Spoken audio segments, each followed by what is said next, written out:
Hello everyone and welcome.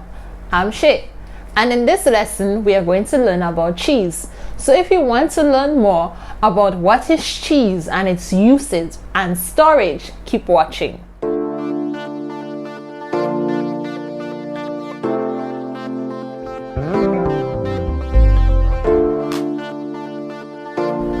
Cheese making is the method of preserving the nutrients of milk when it is in plentiful supply. Cheese has been made for centuries throughout the world. At least 400 varieties of cheese are known, and most are now made on a large scale in creameries. In the past, they were made in farmhouses, but increased demand for cheese has led to large production and import and export all over the world. Cheese is an age-old staple, beloved for its richness, creaminess, flavor, and qualities.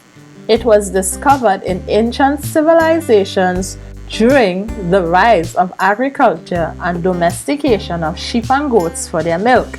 By accident, when the milk was left sitting out in the sun for hours, it turned sour and the protein components curdled into solids. When the liquid portion or whey was drained and removed, leaving only the solid curds, farmers realized these curds had a pleasing taste. Since then, countries around the world have experimented with cheese, making the varying types of milk, how long the cheese is allowed to age and ripen, and using different additives like salt or acid to produce unique textures and flavors. Cheese are classified according to how it is manufactured and the ingredients used. There are 6 types. 1. Hard-pressed cheeses. Examples of this are cheddar. 2. Lightly pressed cheeses. 3. Blue vein cheeses. 4. Acid curd cheeses. 5. Processed cheeses. And 6. Cream cheeses. Processed cheese is cheese made by thoroughly mixing cheddar and other cheeses.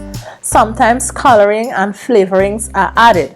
It is packed in foil, whereas cream cheeses are not true cheeses but are made from cream with a fat content of 30 to 60%. They have a similar composition to cream but contain less water and more fat. Blue vein cheeses are produced by inoculating the curd with a harmless mold which grows in the air spaces in the curd. The mold produces the characteristic flavor of the cheese. Next, I will briefly describe the production of cheddar cheese.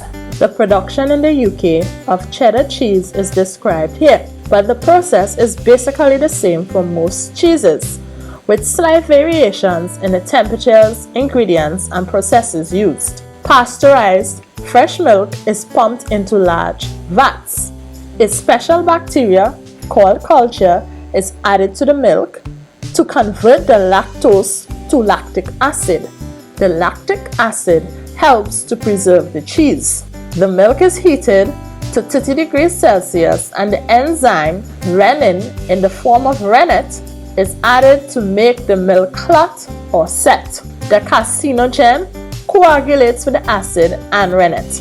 The rennet is left to react for 30 to 45 minutes, during which time a solid curd and liquid whey form. The curd consists of the coagulated carcinogen, plus about 80% of the calcium in the milk, plus fat and fat-soluble vitamins and some thiamine. The whey consists of the water-soluble vitamins, lactose, some materials, and the proteins lactalbumin and lactoglobulin. The curd is cut with special knives to release the whey, which is then drained off. The curd is then scalded while being stirred to help to expel the whey and gain the correct consistency. Lightly pressed cheeses do not have such a solid curd unless whey is drained off. Drainage of the curd continues as the curd settles and it is cut into blocks. The blocks are piled on top of each other and repiled at regular intervals to complete the draining. This is known as cheddaring. The acidity of the cheese at this stage has increased. The curd may then be cut in a mill into small chips, and 2% of salt is added for flavor and to preserve the cheese. The salted curd is then packed into metal molds lined with cheesecloth. Traditional molds are cylindrical, but for large-scale production, square and rectangular molds are used. The curd is pressed hard for 24 hours, and the molds are sprayed with hot water to form a rind on the cheese for protection.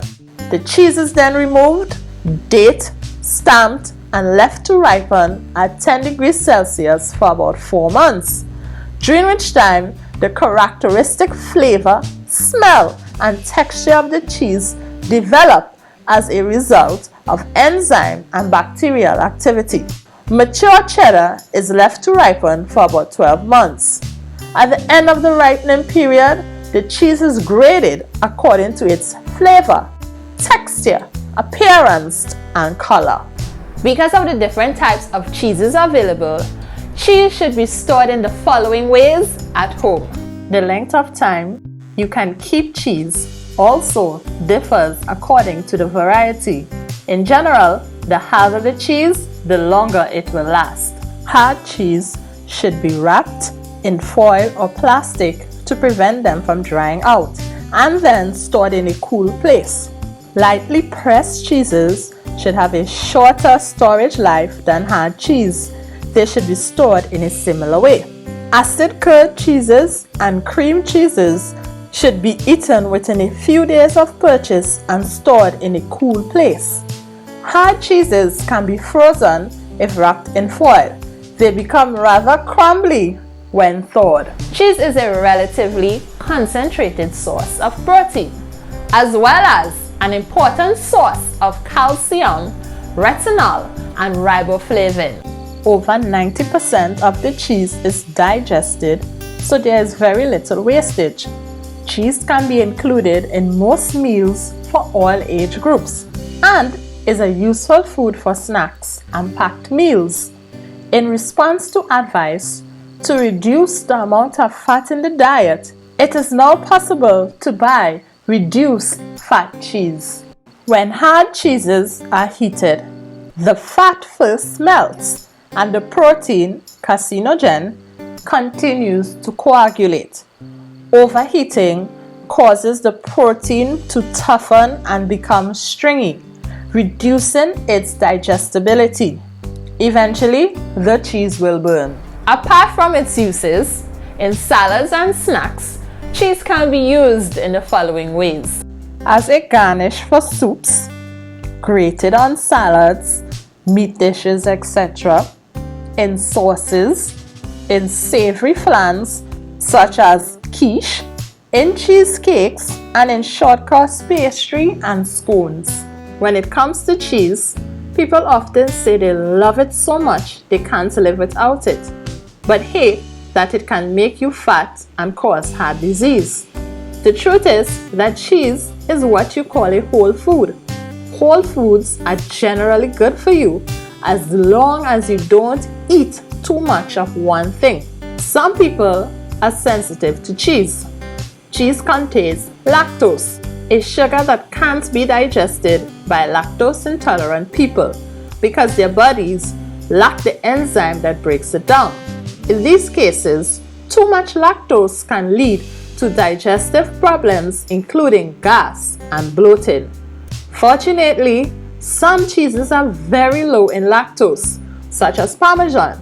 People with lactose intolerance may be able to tolerate these. Thank you so very much for watching. We have come to the end of the lesson for today. But do remember, every day you learn, you grow. So keep learning and you'll keep growing. Bye for now.